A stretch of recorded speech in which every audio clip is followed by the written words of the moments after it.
ಓಂ ಶಾಂತಿ. ಇಂದಿನ ಪರಮಾತ್ಮನ ಮಹಾವಾಕ್ಯ ಮುರುಳಿ ದಿನಾಂಕ 20-10-2025. ಬಾಪ್ತಾದ ಮಧುಬನ.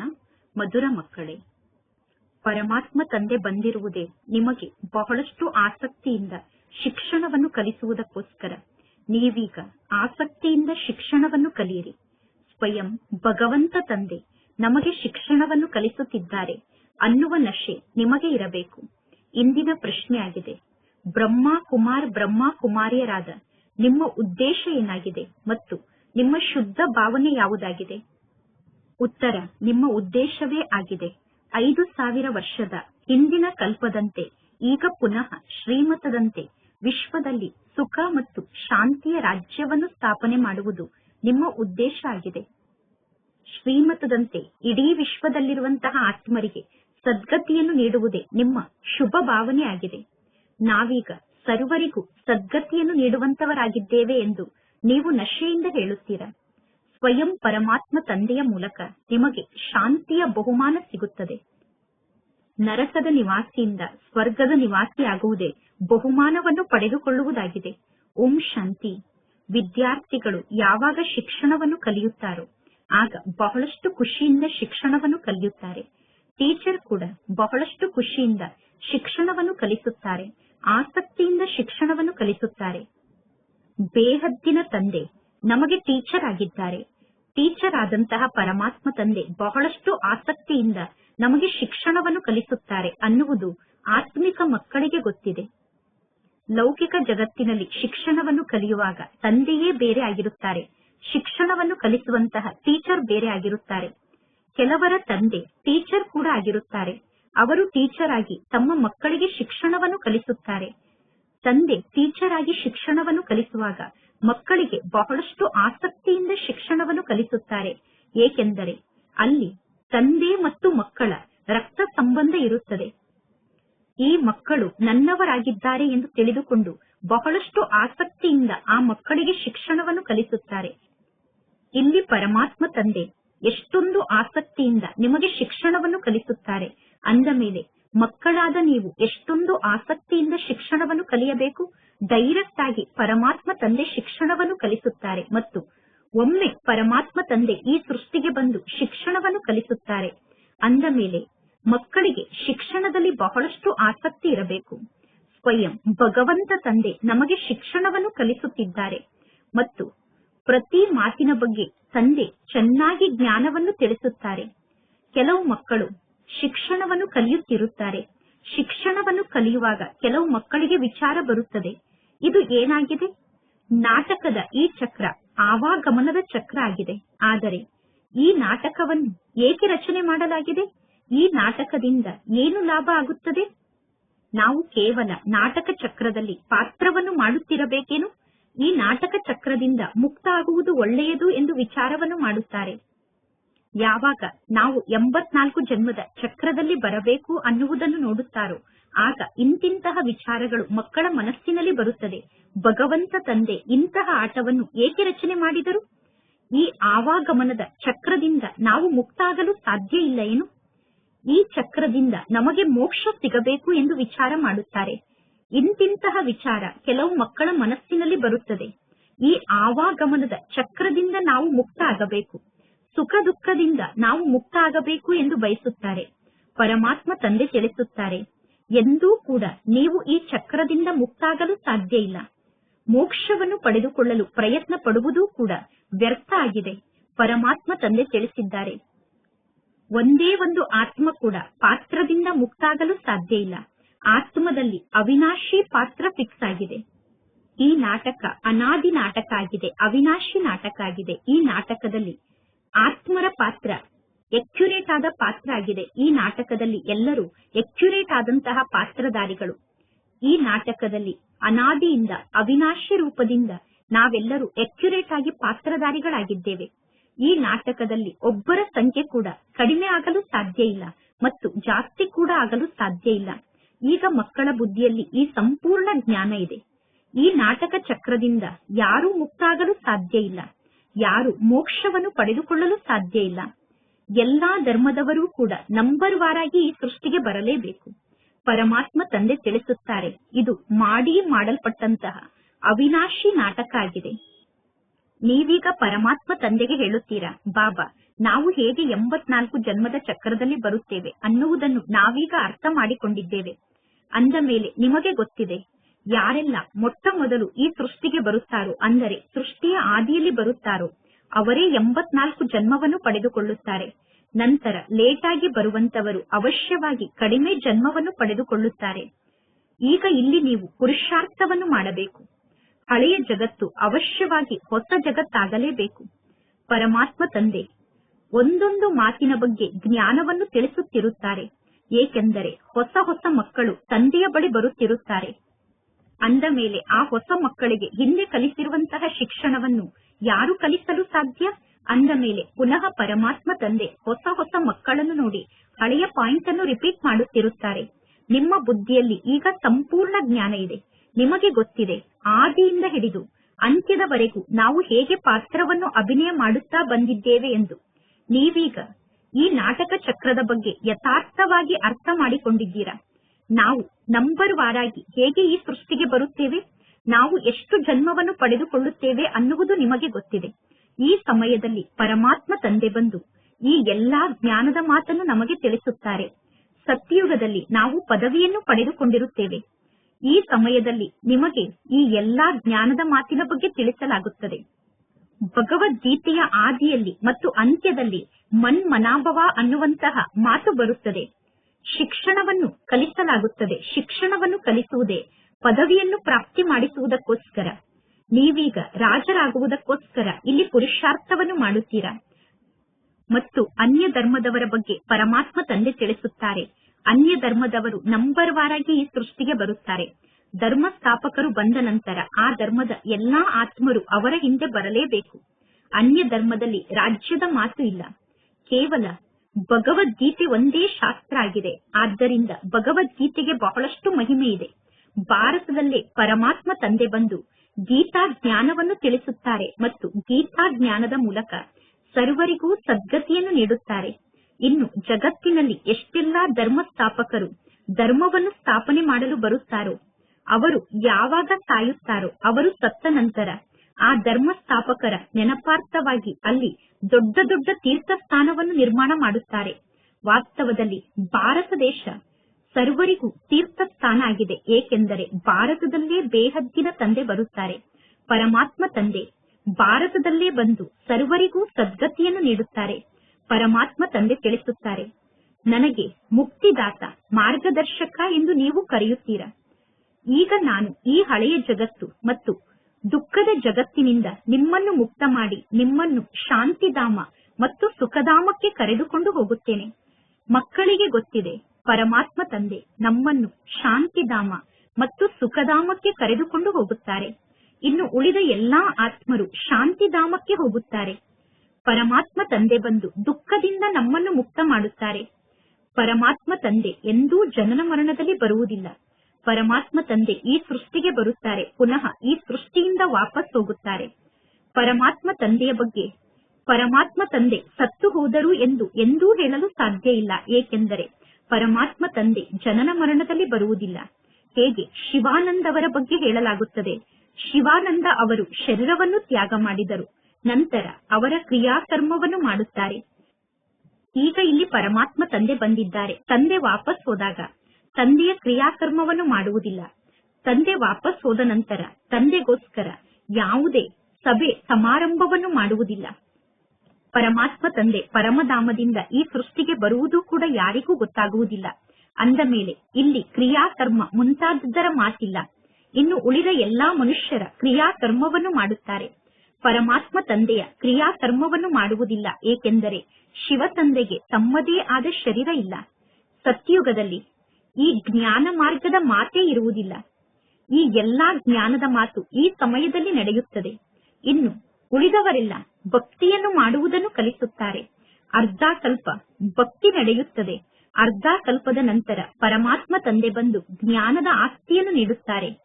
ಈ ಜ್ಞಾನ ಸತ್ಯಯುಗದಲ್ಲಿ ನಿಮ್ಮ ಜೊತೆಗೆ ಇರುವುದಿಲ್ಲ. ಸತ್ಯಯುಗದಲ್ಲಿ ಈ ಜ್ಞಾನ ಇರುವುದಿಲ್ಲ. ಸತ್ಯಯುಗದಲ್ಲಿ ನೀವು ಪರಮಾತ್ಮ ತಂದೆಯನ್ನು ನೆನಪು ಮಾಡುವ ಅವಶ್ಯಕತೆ ಇರುವುದಿಲ್ಲ. ಉಳಿದ ಎಲ್ಲಾ ಆತ್ಮರು ಮುಕ್ತಿಧಾಮದಲ್ಲಿ ಇರುತ್ತಾರೆ. ಮುಕ್ತಿಧಾಮದಲ್ಲಿ ಪರಮಾತ್ಮ ತಂದೆಯನ್ನು ನೆನಪು ಮಾಡುತ್ತಾರೇನು? ಸತ್ಯಯುಗದಲ್ಲಿ ದುಃಖದ ಯಾವುದೇ ಮಾತಿನ ಕಂಪ್ಲೇಂಟ್ ಇರುವುದಿಲ್ಲ. ಸತ್ಯಯುಗದಲ್ಲಿ ದುಃಖದ ಮಾತೇ ಇರುವುದಿಲ್ಲ. ಭಕ್ತಿ ಕೂಡ ಮೊದಲು ಅವ್ಯಭಿಚಾರಿ ಆಗಿತ್ತು, ನಂತರ ವ್ಯಭಿಚಾರಿ ಆಯಿತು. ಈ ಸಮಯದಲ್ಲಿ ಭಕ್ತಿ ಅತೀ ವ್ಯಭಿಚಾರಿ ಆಗಿದೆ. ಈ ಜಗತ್ತಿಗೆ ರವರವ ನರಕ ಎಂದು ಕರೆಯಲಾಗುತ್ತದೆ. ಈಗ ಈ ಜಗತ್ತು ಸಂಪೂರ್ಣ ತೀಕ್ಷ್ಣವಾದಂತಹ ನರಕ ಆಗಿದೆ. ಪುನಃ ಪರಮಾತ್ಮ ತಂದೆ ಬಂದು ಈ ಜಗತ್ತನ್ನು ತೀಕ್ಷ್ಣವಾದ ಸ್ವರ್ಗವನ್ನಾಗಿ ಮಾಡುತ್ತಾರೆ. ಈ ಸಮಯದಲ್ಲಿ 100% ದುಃಖ ಇದೆ, ನಂತರ 100% ಸುಖ ಮತ್ತು ಶಾಂತಿ ಇರುತ್ತದೆ. ಆತ್ಮ ಹೋಗಿ ತನ್ನ ಮನೆಯಲ್ಲಿ ವಿಶ್ರಾಂತಿಯನ್ನು ಪ್ರಾಪ್ತಿ ಮಾಡಿಕೊಳ್ಳುತ್ತದೆ. ಈ ಎಲ್ಲಾ ಜ್ಞಾನದ ಮಾತನ್ನು ತಿಳಿಸುವುದು ಬಹಳ ಸಹಜ ಆಗಿದೆ. ಪರಮಾತ್ಮ ತಂದೆ ತಿಳಿಸುತ್ತಾರೆ, ಯಾವಾಗ ಹೊಸ ಜಗತ್ತನ್ನು ಸ್ಥಾಪನೆ ಮಾಡಿ ಹಳೆಯ ಜಗತ್ತನ್ನು ವಿನಾಶ ಮಾಡುವ ಸಮಯ ಬರುತ್ತದೆಯೋ ಆಗ ನಾನು ಈ ಸೃಷ್ಟಿಗೆ ಬರುತ್ತೇನೆ. ಈ ಕಾರ್ಯವನ್ನು ಒಬ್ಬ ಪರಮಾತ್ಮ ತಂದೆಯನ್ನು ಬಿಟ್ಟು ಬೇರೆ ಯಾರೂ ಮಾಡಲು ಸಾಧ್ಯ ಇಲ್ಲ. ಹೊಸ ಜಗತ್ತನ್ನು ಸ್ಥಾಪನೆ ಮಾಡಲು ಬಹಳಷ್ಟು ಜನ ಸೇವಾದಾರಿಗಳು ಬೇಕು ತಾನೆ. ಈ ಸಮಯದಲ್ಲಿ ನೀವು ಪರಮಾತ್ಮ ತಂದೆಗೆ ಸೇವಾದಾರಿ ಮಕ್ಕಳಾಗಿದ್ದೀರಾ. ನೀವು ತಂದೆಯ ಸೇವೆಯನ್ನು ಮಾಡುವಂತಹ ಸೇವಾದಾರಿ ಮಕ್ಕಳಾಗಿದ್ದೀರಾ. ನೀವೀಗ ವಿಶೇಷವಾಗಿ ಭಾರತದ ಸತ್ಯ ಸೇವೆಯನ್ನು ಮಾಡುತ್ತೀರಾ. ಸತ್ಯ ತಂದೆ ಸತ್ಯ ಸೇವೆಯನ್ನು ಮಾಡುವುದನ್ನು ಕಲಿಸುತ್ತಾರೆ. ನೀವೀಗ ಸ್ವಯಂನ ಕಲ್ಯಾಣವನ್ನು ಮಾಡಿಕೊಳ್ಳುತ್ತೀರಾ ಮತ್ತು ಭಾರತದ ಕಲ್ಯಾಣವನ್ನು ಮಾಡುತ್ತೀರಾ ಮತ್ತು ವಿಶ್ವದ ಕಲ್ಯಾಣವನ್ನು ಮಾಡುತ್ತೀರಾ. ಅಂದ ಮೇಲೆ ನೀವೀಗ ಎಷ್ಟೊಂದು ಆಸಕ್ತಿಯಿಂದ ಈ ಕಾರ್ಯವನ್ನು ಮಾಡಬೇಕು. ಪರಮಾತ್ಮ ತಂದೆ ಎಷ್ಟೊಂದು ಆಸಕ್ತಿಯಿಂದ ಸರ್ವರಿಗೂ ಸದ್ಗತಿಯನ್ನು ನೀಡುತ್ತಾರೆ. ಈಗ ಅವಶ್ಯವಾಗಿ ಸರ್ವರಿಗೂ ಸದ್ಗತಿ ಸಿಗಲೇಬೇಕು. ಈಗ ಇದು ಶುದ್ಧ ಅಹಂಕಾರ, ಶುದ್ಧ ಭಾವನೆ ಆಗಿದೆ. ನೀವೀಗ ಸತ್ಯ ಸತ್ಯ ಸೇವೆಯನ್ನು ಮಾಡುತ್ತೀರಾ, ಆದರೆ ಗುಪ್ತ ರೂಪದಲ್ಲಿ ಸೇವೆಯನ್ನು ಮಾಡುತ್ತೀರಾ. ಆತ್ಮ ಶರೀರದ ಮೂಲಕ ಸೇವೆಯನ್ನು ಮಾಡುತ್ತದೆ. ನಿಮ್ಮನ್ನು ಎಲ್ಲರೂ ಕೇಳುತ್ತಾರೆ, ಬ್ರಹ್ಮ ಕುಮಾರ್ ಬ್ರಹ್ಮ ಕುಮಾರಿಯರಾದ ನಿಮ್ಮ ಉದ್ದೇಶ ಏನಾಗಿದೆ ಎಂದು. ನೀವು ಹೇಳಬೇಕು, ಬ್ರಹ್ಮ ಕುಮಾರ್ ಬ್ರಹ್ಮ ಕುಮಾರಿಯರ ಉದ್ದೇಶವೇ ಆಗಿದೆ ವಿಶ್ವದಲ್ಲಿ ಸತ್ಯುಗದ ಸುಖ ಶಾಂತಿಯ ಸ್ವರಾಜ್ಯವನ್ನು ಸ್ಥಾಪನೆ ಮಾಡುವುದು. ನಾವು ಪ್ರತಿ 5000 ವರ್ಷದ ನಂತರ ಪರಮಾತ್ಮ ತಂದೆಯ ಶ್ರೀಮತದಂತೆ ವಿಶ್ವದಲ್ಲಿ ಶಾಂತಿಯನ್ನು ಸ್ಥಾಪನೆ ಮಾಡಿ ವಿಶ್ವ ಶಾಂತಿಯ ಬಹುಮಾನವನ್ನು ಪಡೆದುಕೊಳ್ಳುತ್ತೇವೆ. ಯಥಾ ರಾಜಾರಾಣಿ ತಥಾ ಪ್ರಜಾ ಎಲ್ಲರೂ ಬಹುಮಾನವನ್ನು ಪಡೆದುಕೊಳ್ಳುತ್ತಾರೆ. ನರಕದ ನಿವಾಸಿಯಿಂದ ಸ್ವರ್ಗದ ನಿವಾಸಿಯಾಗುವುದು ಇದೇನು ಕಡಿಮೆ ಬಹುಮಾನ ಆಗಿದೆಯೇನು? ಜಗತ್ತಿನ ಜನ ಶಾಂತಿಯ ಬಹುಮಾನವನ್ನು ಪಡೆದುಕೊಂಡು ಖುಷಿಯಲ್ಲಿ ಇರುತ್ತಾರೆ, ಆದರೆ ಆ ಶಾಂತಿಯ ಬಹುಮಾನದಿಂದ ಯಾವ ಪ್ರಾಪ್ತಿಯೂ ಸಿಗುವುದಿಲ್ಲ. ಸತ್ಯ ಸತ್ಯ ಬಹುಮಾನವನ್ನು ಪರಮಾತ್ಮ ತಂದೆಯ ಮೂಲಕ ನೀವೀಗ ಪಡೆದುಕೊಳ್ಳುತ್ತಿದ್ದೀರಾ.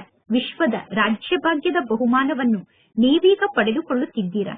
ನಮ್ಮ ಭಾರತ ದೇಶ ಶ್ರೇಷ್ಠ ದೇಶ ಆಗಿದೆ ಎಂದು ಎಲ್ಲರೂ ಹೇಳುತ್ತಾರೆ. ಭಾರತ ದೇಶಕ್ಕೆ ಎಷ್ಟೊಂದು ಮಹಿಮೆಯನ್ನು ಮಾಡುತ್ತಾರೆ. ಎಲ್ಲರೂ ತಿಳಿದುಕೊಂಡಿದ್ದಾರೆ, ನಾವು ಭಾರತ ದೇಶಕ್ಕೆ ಮಾಲೀಕರಾಗಿದ್ದೇವೆ. ಆದರೆ ನಾವು ಯಾವ ಸ್ಥಾನದ ಮಾಲೀಕರಾಗಿದ್ದೇವೆ? ಈಗ ಮಕ್ಕಳಾದ ನೀವು ಶ್ರೀಮತದಂತೆ ರಾಜ್ಯವನ್ನು ಸ್ಥಾಪನೆ ಮಾಡುತ್ತೀರಾ. ಇಲ್ಲಿ ಆಯುಧಗಳ ಶಕ್ತಿಯ ಅವಶ್ಯಕತೆ ಇಲ್ಲ. ದೈವಿ ಗುಣವನ್ನು ನೀವೀಗ ಧಾರಣೆ ಮಾಡಿಕೊಳ್ಳುತ್ತೀರಾ. ಆದ್ದರಿಂದ ನಿಮ್ಮ ಗಾಯನ ನಡೆಯುತ್ತದೆ ಮತ್ತು ನಿಮ್ಮ ಪೂಜೆ ನಡೆಯುತ್ತದೆ. ಜಗದಂಬೆಯನ್ನು ನೋಡಿ, ಜಗದಂಬೆಯ ಪೂಜೆ ಎಷ್ಟೊಂದು ನಡೆಯುತ್ತದೆ. ಆದರೆ ಜಗದಂಬೆ ಯಾರಾಗಿದ್ದಾರೆ? ಜಗದಂಬೆ ಬ್ರಾಹ್ಮಣಿಯಾಗಿದ್ದಾರೋ ಅಥವಾ ದೇವತೆಯಾಗಿದ್ದಾರೋ ಅನ್ನುವುದು ಯಾರಿಗೂ ಗೊತ್ತಿಲ್ಲ. ಜಗದಂಬೆ ಕಾಳಿ, ದುರ್ಗಾ, ಸರಸ್ವತಿ ಮುಂತಾದ ಅನೇಕ ಹೆಸರುಗಳು ಇದೆ. ಮಧುಬನದಲ್ಲೂ ಕೂಡ ಇಲ್ಲಿ ಕೆಳಗಡೆ ಜಗದಂಬೆಯ ಒಂದು ಸಣ್ಣ ಮಂದಿರ ಇದೆ. ಜಗದಂಬೆಗೆ ಅನೇಕ ಭುಜವನ್ನು ತೋರಿಸುತ್ತಾರೆ, ಆದರೆ ಜಗದಂಬೆಗೆ ಇಷ್ಟೊಂದು ಭುಜ ಇರುವುದಿಲ್ಲ. ಇದಕ್ಕೆ ಅಂಧಶ್ರದ್ಧೆ ಎಂದು ಕರೆಯಲಾಗುತ್ತದೆ. ಯೇಸು ಕ್ರಿಸ್ತ, ಬುದ್ಧ ಮುಂತಾದವರು ಬಂದರು. ಅವರು ತಮ್ಮ ತಮ್ಮ ಧರ್ಮವನ್ನು ಸ್ಥಾಪನೆ ಮಾಡಿದರು. ಅವರು ಯಾವಾಗ ಧರ್ಮವನ್ನು ಸ್ಥಾಪನೆ ಮಾಡಿದರು ಅನ್ನುವ ತಿಥಿ ತಾರೀಖಿನ ಬಗ್ಗೆ ಎಲ್ಲರೂ ತಿಳಿಸುತ್ತಾರೆ. ಇನ್ನು ಅನ್ಯ ಧರ್ಮದಲ್ಲಿ ಅಂಧಶ್ರದ್ಧೆಯ ಮಾತೇ ಇಲ್ಲ. ಇಲ್ಲಿ ಭಾರತದ ನಿವಾಸಿಗಳಿಗೆ ಯಾವ ಮಾತಿನ ಬಗ್ಗೆಯೂ ಗೊತ್ತಿಲ್ಲ. ನಮ್ಮ ಧರ್ಮ ಯಾವಾಗ ಸ್ಥಾಪನೆ ಆಗುತ್ತದೆ ಮತ್ತು ನಮ್ಮ ಧರ್ಮವನ್ನು ಯಾರು ಸ್ಥಾಪನೆ ಮಾಡಿದರು ಅನ್ನುವುದು ಯಾರಿಗೂ ಗೊತ್ತಿಲ್ಲ. ಆದ್ದರಿಂದ ಇದಕ್ಕೆ ಅಂಧಶ್ರದ್ಧೆ ಎಂದು ಕರೆಯಲಾಗುತ್ತದೆ. ಈಗ ನೀವು ಪೂಜಾರಿಗಳಾಗಿದ್ದೀರಾ, ನಂತರ ನೀವೇ ಪೂಜ್ಯರಾಗುತ್ತೀರಾ. ನಿಮ್ಮ ಆತ್ಮ ಪೂಜ್ಯ ಆದಾಗ ನಿಮ್ಮ ಶರೀರ ಕೂಡ ಪೂಜ್ಯ ಆಗುತ್ತದೆ. ನಿಮ್ಮ ಆತ್ಮದ ಪೂಜೆ ನಡೆಯುತ್ತದೆ. ನಂತರ ನೀವು ದೇವತೆ ಆಗುತ್ತೀರಾ. ಅಂದ ಮೇಲೆ ಸ್ಥೂಲ ರೂಪದಲ್ಲೂ ನಿಮ್ಮ ಪೂಜೆ ನಡೆಯುತ್ತದೆ. ಪರಮಾತ್ಮ ತಂದೆ ನಿರಾಕಾರ ಆಗಿದ್ದಾರೆ. ಪರಮಾತ್ಮ ತಂದೆ ಸದಾ ಪೂಜ್ಯ ಆಗಿದ್ದಾರೆ. ಪರಮಾತ್ಮ ತಂದೆ ಎಂದೂ ಪೂಜಾರಿ ಆಗುವುದಿಲ್ಲ. ಈಗ ಮಕ್ಕಳಾದ ನಿಮಗೆ ತಂದೆ ತಿಳಿಸುತ್ತಾರೆ, ನೀವೇ ಪೂಜ್ಯರು, ನೀವೇ ಪೂಜಾರಿಗಳು. ಪರಮಾತ್ಮ ತಂದೆ ಸದಾ ಪೂಜ್ಯ ಆಗಿದ್ದಾರೆ. ಪರಮಾತ್ಮ ತಂದೆ ಬಂದು ಮಕ್ಕಳ ಸತ್ಯ ಸೇವೆಯನ್ನು ಮಾಡುತ್ತಾರೆ. ಪರಮಾತ್ಮ ತಂದೆ ಸರ್ವರಿಗೂ ಸದ್ಗತಿಯನ್ನು ನೀಡುತ್ತಾರೆ. ಪರಮಾತ್ಮ ತಂದೆ ತಿಳಿಸುತ್ತಾರೆ, ಈಗ ತಂದೆಯಾದ ನನ್ನೊಬ್ಬನನ್ನೇ ನೀವು ನೆನಪು ಮಾಡಿ. ಅನ್ಯ ಯಾವುದೇ ದೇಹದಾರಿಯನ್ನು ನೀವೀಗ ನೆನಪು ಮಾಡಬಾರದು. ಈ ಜಗತ್ತಿನಲ್ಲಿ ದೊಡ್ಡ ದೊಡ್ಡ ಲಕ್ಷಾಧಿಪತಿಗಳು, ಕೋಟ್ಯಾಧಿಪತಿಗಳು ಕೂಡ ಹೋಗಿ ಅಲ್ಲಾಹ ಅಲ್ಲಾಹ ಎಂದು ಕರೆಯುತ್ತಾರೆ. ಜಗತ್ತಿನಲ್ಲಿ ಎಷ್ಟೊಂದು ಅಂಧಶ್ರದ್ಧೆ ಇದೆ. ಪರಮಾತ್ಮ ತಂದೆ ನಿಮಗೆ ನಾವೇ ಅವರು, ಅವರೇ ನಾವು ಅನ್ನುವ ಶಬ್ದದ ಅರ್ಥವನ್ನು ತಿಳಿಸಿದ್ದಾರೆ. ಜಗತ್ತಿನ ಜನ ಶಿವೋಹಂ ಎಂದು ಹೇಳುತ್ತಾರೆ, ಅಂದರೆ ಆತ್ಮವೇ ಪರಮಾತ್ಮ ಎಂದು ಹೇಳುತ್ತಾರೆ. ಈಗ ಪರಮಾತ್ಮ ತಂದೆ ಪ್ರತಿಯೊಂದು ಮಾತಿನ ಬಗ್ಗೆ ಸರಿಯಾಗಿ ತಿಳಿಸುತ್ತಾರೆ. ಅಂದ ಮೇಲೆ ನೀವೇ ನಿರ್ಣಯವನ್ನು ತೆಗೆದುಕೊಳ್ಳಿ. ಭಕ್ತಿ ಮಾರ್ಗದಲ್ಲಿ ನೀವು ಕೇಳಿರುವಂತಹ ಮಾತು ಸರಿಯಾದ ಮಾತಾಗಿದೆಯೋ, ಅಥವಾ ಪರಮಾತ್ಮ ತಂದೆ ತಿಳಿಸುತ್ತಿರುವಂತಹ ಮಾತು ಸರಿಯಾದ ಮಾತಾಗಿದೆಯೋ? ನಾವೇ ಅವರು ಅನ್ನುವ ಶಬ್ದದ ಅರ್ಥವನ್ನು ಜಗತ್ತಿನ ಜನ ಉದ್ದ ಅಗಲವಾಗಿ ತೋರಿಸಿದ್ದಾರೆ. ನಾವೇ ಬ್ರಾಹ್ಮಣರು, ನಂತರ ನಾವೇ ದೇವತೆಗಳಾಗುತ್ತೇವೆ, ನಂತರ ನಾವೇ ಕ್ಷತ್ರಿಯರಾಗುತ್ತೇವೆ ಎಂದು ಹೇಳುತ್ತಾರೆ. ಈಗ ನಾವೇ ಅವರು ಅನ್ನುವ ಶಬ್ದದ ಅರ್ಥ ಸರಿಯಾಗಿದೆಯೇನು? ಆತ್ಮರಾದ ನಾವು ಹೇಗೆ ಈ ನಾಟಕ ಚಕ್ರದಲ್ಲಿ ಬರುತ್ತೇವೆ? ವಿರಾಟ ರೂಪದ ಚಿತ್ರ ಕೂಡ ಇದೆ. ಇದರಲ್ಲಿ ಜುಟ್ಟಿಗೆ ಸಮಾನ ಆದಂತಹ ಬ್ರಾಹ್ಮಣರನ್ನು ತೋರಿಸಿಲ್ಲ. ವಿರಾಟ ರೂಪದ ಚಿತ್ರದಲ್ಲಿ ಬ್ರಾಹ್ಮಣರನ್ನೂ ತೋರಿಸಿಲ್ಲ ಮತ್ತು ಪರಮಾತ್ಮ ತಂದೆಯನ್ನೂ ಕೂಡ ತೋರಿಸಿಲ್ಲ. ದೇವತೆಗಳು ಎಲ್ಲಿಂದ ಬಂದರು? ದೇವತೆಗಳು ಯಾವಾಗ ಜನ್ಮವನ್ನು ಪಡೆದುಕೊಂಡರು? ಹೇಗೆ ಜನ್ಮವನ್ನು ಪಡೆದುಕೊಂಡರು? ಕಲಿಯುಗದಲ್ಲಿ ಶೂದ್ರ ವರ್ಣದವರಿದ್ದಾರೆ. ಸತ್ಯಯುಗದಲ್ಲಿ ತಕ್ಷಣ ದೇವತಾ ವರ್ಣ ಹೇಗೆ ಬಂತು ಅನ್ನುವ ಯಾವ ಮಾತಿನ ಬಗ್ಗೆಯೂ ಜಗತ್ತಿನ ಜನರಿಗೆ ಗೊತ್ತಿಲ್ಲ. ಭಕ್ತಿ ಮಾರ್ಗದಲ್ಲಿ ಮನುಷ್ಯರು ಬಹಳಷ್ಟು ಸಿಕ್ಕಿ ಹಾಕಿಕೊಂಡಿದ್ದಾರೆ. ಯಾವುದೇ ಒಂದು ಗ್ರಂಥವನ್ನು ಓದಿದ ತಕ್ಷಣ ಅವರಿಗೆ ವಿಚಾರ ಬರುತ್ತದೆ ಮಂದಿರವನ್ನು ನಿರ್ಮಾಣ ಮಾಡಬೇಕು ಎಂದು. ನಂತರ ಮಂದಿರವನ್ನು ನಿರ್ಮಾಣ ಮಾಡಿ ಅಲ್ಲಿ ಕುಳಿತು ಗ್ರಂಥದ ಬಗ್ಗೆ ತಿಳಿಸುತ್ತಾರೆ. ಆಗ ಅನೇಕ ಜನ ಗ್ರಂಥದ ಮಾತನ್ನು ಕೇಳಲು ಅಲ್ಲಿಗೆ ಬರುತ್ತಾರೆ. ನಂತರ ಅವರಿಗೆ ಅನೇಕ ಜನ ಶಿಷ್ಯರಾಗಿ ಬಿಡುತ್ತಾರೆ. ಆದರೆ ಆ ಗ್ರಂಥದ ಮಾತನ್ನು ತಿಳಿದುಕೊಳ್ಳುವುದರಿಂದ ಏನೂ ಲಾಭ ಆಗುವುದಿಲ್ಲ. ಈ ರೀತಿ ಬಹಳಷ್ಟು ಶಾಸ್ತ್ರದ ಅಂಗಡಿಗಳು ನಿರ್ಮಾಣ ಆಗಿದೆ. ಈಗ ಈ ಎಲ್ಲಾ ಅಂಗಡಿಗಳು ಕೂಡ ಸಮಾಪ್ತಿಯಾಗುತ್ತದೆ. ಈ ಎಲ್ಲಾ ಅಂಗಡಿಗಳು ಭಕ್ತಿ ಮಾರ್ಗದ ಅಂಗಡಿಗಳಾಗಿದೆ. ಸಂಪೂರ್ಣ ಭಕ್ತಿ ಮಾರ್ಗದಲ್ಲಿ ಇಂತಹ ಶಾಸ್ತ್ರದ ಅಂಗಡಿಗಳು ನಿರ್ಮಾಣ ಆಗುತ್ತದೆ. ಈ ಅಂಗಡಿಯಲ್ಲಿ ಕುಳಿತು ಬಹಳಷ್ಟು ಹಣವನ್ನು ಸಂಪಾದನೆ ಮಾಡುತ್ತಾರೆ. ಸನ್ಯಾಸಿಗಳು ಹೇಳುತ್ತಾರೆ, ನಾನು ಬ್ರಹ್ಮಯೋಗಿ, ತತ್ವಯೋಗಿ ಆಗಿದ್ದೇನೆ ಎಂದು.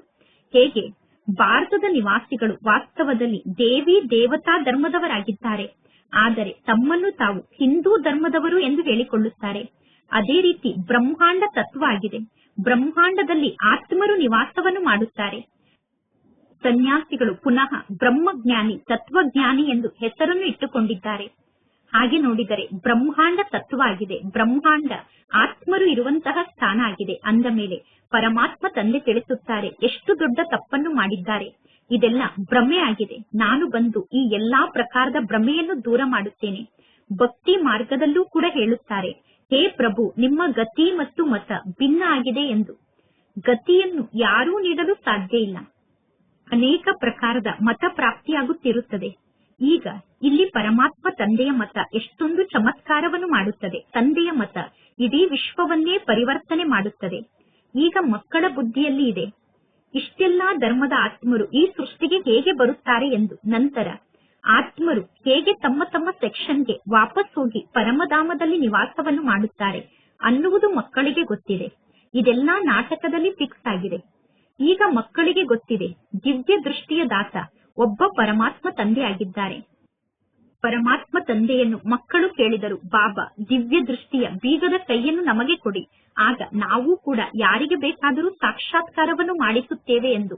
ಆಗ ಪರಮಾತ್ಮ ತಂದೆ ಹೇಳಿದರು, ಇಲ್ಲ, ಈ ದಿವ್ಯ ದೃಷ್ಟಿಯ ಬೀಗದ ಕೈ ಯಾರಿಗೂ ಸಿಗಲು ಸಾಧ್ಯ ಇಲ್ಲ. ಇದರ ಬದಲಿಗೆ ನಾನು ನಿಮಗೆ ಸಂಪೂರ್ಣ ವಿಶ್ವದ ರಾಜ್ಯಭಾಗ್ಯವನ್ನು ನೀಡುತ್ತೇನೆ. ನಾನು ವಿಶ್ವದ ರಾಜ್ಯಭಾಗ್ಯವನ್ನು ಪಡೆದುಕೊಳ್ಳುವುದಿಲ್ಲ. ಸಾಕ್ಷಾತ್ಕಾರವನ್ನು ಮಾಡಿಸುವುದು ನನ್ನ ಪಾತ್ರ ಆಗಿದೆ ಎಂದು ತಂದೆ ಹೇಳುತ್ತಾರೆ. ಸಾಕ್ಷಾತ್ಕಾರ ಆದಾಗ ಎಷ್ಟೊಂದು ಖುಷಿ ಪಡುತ್ತಾರೆ. ಆದರೆ ಸಾಕ್ಷಾತ್ಕಾರದಿಂದ ಏನೂ ಪ್ರಾಪ್ತಿ ಸಿಗುವುದಿಲ್ಲ. ಸಾಕ್ಷಾತ್ಕಾರದ ಮೂಲಕ ಯಾರೂ ನಿರೋಗಿಯಾಗಲು ಸಾಧ್ಯ ಇಲ್ಲ, ಅಥವಾ ಸಾಕ್ಷಾತ್ಕಾರ ಆದ ತಕ್ಷಣ ಧನ ಸಂಪತ್ತು ಪ್ರಾಪ್ತಿಯಾಗಲು ಸಾಧ್ಯ ಇಲ್ಲ. ಮೀರಾಳಿಗೆ ಸಾಕ್ಷಾತ್ಕಾರ ಆಯಿತು, ಆದರೆ ಮೀರಾ ಮುಕ್ತಿಯನ್ನು ಪಡೆದುಕೊಳ್ಳಲಿಲ್ಲ. ಮನುಷ್ಯರು ತಿಳಿದುಕೊಂಡಿದ್ದಾರೆ ಮೀರಾ ವೈಕುಂಠದಲ್ಲಿ ನಿವಾಸವನ್ನು ಮಾಡುತ್ತಿದ್ದರು ಎಂದು. ಆದರೆ ವೈಕುಂಠ ಅಥವಾ ಶ್ರೀಕೃಷ್ಣಪುರಿ ಈಗ ಎಲ್ಲಿದೆ? ಇದೆಲ್ಲ ಕೇವಲ ಸಾಕ್ಷಾತ್ಕಾರ ಆಗಿದೆ. ಪರಮಾತ್ಮ ತಂದೆ ಕುಳಿತು ಈ ಎಲ್ಲಾ ಮಾತಿನ ಬಗ್ಗೆ ಮಕ್ಕಳಿಗೆ ತಿಳಿಸುತ್ತಾರೆ. ಈ ಬ್ರಹ್ಮ ತಂದೆಗೂ ಕೂಡ ಮೊಟ್ಟ ಮೊದಲು ವಿಷ್ಣುವಿನ ಸಾಕ್ಷಾತ್ಕಾರ ಆಯಿತು. ಆಗ ಬ್ರಹ್ಮ ತಂದೆಗೆ ಬಹಳಷ್ಟು ಖುಷಿ ಆಯಿತು. ಈಗ ನಾನು ಈ ರೀತಿ ಮಹಾರಾಜ ಆಗುತ್ತೇನೆ ಅನ್ನುವ ದೃಶ್ಯವನ್ನು ಬ್ರಹ್ಮ ತಂದೆ ಸಾಕ್ಷಾತ್ಕಾರದಲ್ಲಿ ನೋಡಿದರು. ವಿನಾಶದ ದೃಶ್ಯವನ್ನು ಬ್ರಹ್ಮ ತಂದೆ ಸಾಕ್ಷಾತ್ಕಾರದಲ್ಲಿ ನೋಡಿದರು. ನಂತರ ರಾಜ್ಯ ಭಾಗ್ಯವನ್ನು ಕೂಡ ಬ್ರಹ್ಮ ತಂದೆ ಸಾಕ್ಷಾತ್ಕಾರದಲ್ಲಿ ನೋಡಿದರು. ಆಗ ಬ್ರಹ್ಮ ತಂದೆಗೆ ನಿಶ್ಚಯ ಧಾರಣೆ ಆಯಿತು, ಅಹೋ, ನಾನೀಗ ವಿಶ್ವಕ್ಕೆ ಮಾಲೀಕ ಆಗುತ್ತೇನೆ. ಪರಮಾತ್ಮ ತಂದೆ ನನ್ನ ತನುವಿನಲ್ಲಿ ಪ್ರವೇಶವನ್ನು ಮಾಡಿದ್ದಾರೆ. ಬಾಬಾ, ಸರ್ವಸ್ವವನ್ನು ನೀವು ತೆಗೆದುಕೊಳ್ಳಿ ಎಂದು ಬ್ರಹ್ಮ ತಂದೆ ಶಿವ ತಂದೆಗೆ ಹೇಳಿದರು. ಬಾಬಾ, ನನ್ನ ಬಳಿ ಇರುವಂತಹ ಸರ್ವಸ್ವವನ್ನು ನೀವು ತೆಗೆದುಕೊಳ್ಳಿ, ನನಗೆ ವಿಶ್ವದ ರಾಜ್ಯಭಾಗ್ಯ ಬೇಕು ಎಂದು ಬ್ರಹ್ಮ ತಂದೆ ಶಿವ ತಂದೆಯನ್ನು ಕೇಳಿದರು. ಈಗ ನೀವು ಕೂಡ ವ್ಯಾಪಾರವನ್ನು ಮಾಡಲು ಇಲ್ಲಿಗೆ ಬಂದಿದ್ದೀರಾ. ಯಾರು ಜ್ಞಾನವನ್ನು ಪಡೆದುಕೊಳ್ಳುತ್ತಾರೋ, ಜ್ಞಾನ ಸಿಕ್ಕ ತಕ್ಷಣ ಭಕ್ತಿ ತನ್ನಷ್ಟಕ್ಕೆ ತಾನೇ ಸಮಾಪ್ತಿಯಾಗುತ್ತದೆ. ಜ್ಞಾನವನ್ನು ಪಡೆದುಕೊಂಡ ನಂತರ ಭಕ್ತಿಯನ್ನು ಮಾಡುವುದನ್ನು ಬಿಡುತ್ತಾರೆ. ಒಳ್ಳೆಯದು. ಮಧುರಾತಿ ಮಧುರ ಅಗಲಿ ಹೋಗಿ ಮರಳಿ ಸಿಕ್ಕಿರುವ ಮಕ್ಕಳ ಪ್ರತಿ ಮಾಸ್ಪಿತಾ ಬಾಪ್ತಾದರವರ ನೆನಪು, ಪ್ರೀತಿ ಹಾಗೂ ಸುಪ್ರಭಾತ. ಆತ್ಮಿಕ ಮಕ್ಕಳಿಗೆ ಆತ್ಮಿಕ ತಂದೆಯ ನಮಸ್ತೆ. ಆತ್ಮಿಕ ತಂದೆಗೆ ಆತ್ಮಿಕ ಮಕ್ಕಳ ನೆನಪು, ಪ್ರೀತಿ ಹಾಗೂ ನಮಸ್ತೆ ನಮಸ್ತೆ ನಮಸ್ತೆ. ಧಾರಣೆಗೋಸ್ಕರ ಮುಖ್ಯ ಸಾರ. ಫಸ್ಟ್ ಪಾಯಿಂಟ್, ದೈವಿ ಗುಣವನ್ನು ಧಾರಣೆ ಮಾಡಿಕೊಂಡು ಶ್ರೀಮತದಂತೆ ಭಾರತದ ಸತ್ಯ ಸೇವೆಯನ್ನು ಮಾಡಬೇಕು. ಸ್ವಯಂನ ಮತ್ತು ಭಾರತದ ಹಾಗೂ ಇಡೀ ವಿಶ್ವದ ಕಲ್ಯಾಣವನ್ನು ಬಹಳಷ್ಟು ಆಸಕ್ತಿಯಿಂದ ಮಾಡಬೇಕು. ಸೆಕೆಂಡ್ ಪಾಯಿಂಟ್, ಅನಾದಿ ಅವಿನಾಶಿ ರೂಪದಲ್ಲಿ ಫಿಕ್ಸ್ ಆಗಿರುವಂತಹ ನಾಟಕವನ್ನು ಯಥಾರ್ಥವಾಗಿ ಅರ್ಥ ಮಾಡಿಕೊಂಡು ಯಾರ ಸಮಯವನ್ನು ವ್ಯರ್ಥವಾಗಿ ಕಳೆಯುವಂತಹ ಪುರುಷಾರ್ಥವನ್ನು ಮಾಡಬಾರದು, ವ್ಯರ್ಥ ವಿಚಾರವನ್ನು ಮಾಡಬಾರದು. ಇಂದಿನ ವರದಾನ ಆಗಿದೆ. ದೀಪರಾಜ ಆದಂತಹ ಪರಮಾತ್ಮ ತಂದೆಯ ಮೂಲಕ ಅಮರ ಜ್ಯೋತಿಯ ಸುಭಾಷ್ಯವನ್ನು ಪಡೆದುಕೊಳ್ಳುವಂತಹ ಸದಾ ಅಮರರಾಗಿ ಭಕ್ತರು ಚೈತನ್ಯ ದೀಪ ಆದಂತಹ ನಿಮ್ಮ ನೆನಪಾರ್ಥವಾಗಿ ಜಡ ದೀಪದ ದೀಪಾವಳಿಯನ್ನು ಆಚರಣೆ ಮಾಡುತ್ತಾರೆ. ನೀವೆಲ್ಲರೂ ಚೈತನ್ಯ ದೀಪ ಆಗಿದ್ದೀರ. ಬಾಲಕರಾಗಿ ದೀಪಗಳಿಗೆ ಮಾಲೀಕ ಆದಂತಹ ಪರಮಾತ್ಮ ತಂದೆಯ ಜೊತೆಗೆ ಮಂಗಳ ಮಿಲನವನ್ನು ಮಾಡುತ್ತೀರಾ. ಬಾಪ್ತಾದ ಮಕ್ಕಳಾದ ನಿಮ್ಮ ಮಸ್ತಕದಲ್ಲಿ ಬೆಳಗುತ್ತಿರುವಂತಹ ದೀಪವನ್ನು ನೋಡುತ್ತಿದ್ದಾರೆ. ನೀವು ಅವಿನಾಶಿ ಅಮರ ಜ್ಯೋತಿ ಸ್ವರೂಪ ಆದಂತಹ ಮಕ್ಕಳು ದೀಪರಾಜ ಆದಂತಹ ತಂದೆಯ ಮೂಲಕ ಸುಭಾಷ್ಯವನ್ನು ಪಡೆದುಕೊಳ್ಳುತ್ತಾ ಸದಾ ಅಮರ ಭವದ ವರದಾನವನ್ನು ಪ್ರಾಪ್ತಿ ಮಾಡಿಕೊಳ್ಳುತ್ತಿದ್ದೀರಾ. ದೀಪರಾಜ ಆದಂತಹ ತಂದೆ ಮತ್ತು ದೀಪರಾಣಿಯರ ಮಂಗಳ ಮಿಲನದ ನೆನಪಾರ್ಥವೇ ದೀಪಾವಳಿ ಹಬ್ಬ ಆಗಿದೆ. ಇಂದಿನ ಸ್ಲೋಗನ್ ಆಗಿದೆ, ನಾನು ಮತ್ತು ಪರಮಾತ್ಮ ತಂದೆ ಇಬ್ಬರು ಹೇಗೆ ಕಂಬೈಂಡ್ ಆಗಿ ಇರಬೇಕು ಅಂದರೆ ಮೂರನೇ ಯಾವ ವ್ಯಕ್ತಿಯು ತಂದೆ ಮತ್ತು ನನ್ನನ್ನು ದೂರ ಮಾಡಲು ಸಾಧ್ಯ ಆಗಬಾರದು. ಇಂದಿನ ಅವ್ಯಕ್ತ ಸೂಚನೆಯಾಗಿದೆ. ಸ್ವಯಂಗೋಸ್ಕರ ಮತ್ತು ಸರ್ವರಿಗೋಸ್ಕರ ಮನಸ್ಸಿನ ಮೂಲಕ ಯೋಗದ ಶಕ್ತಿಯ ಪ್ರಯೋಗವನ್ನು ಮಾಡಿ.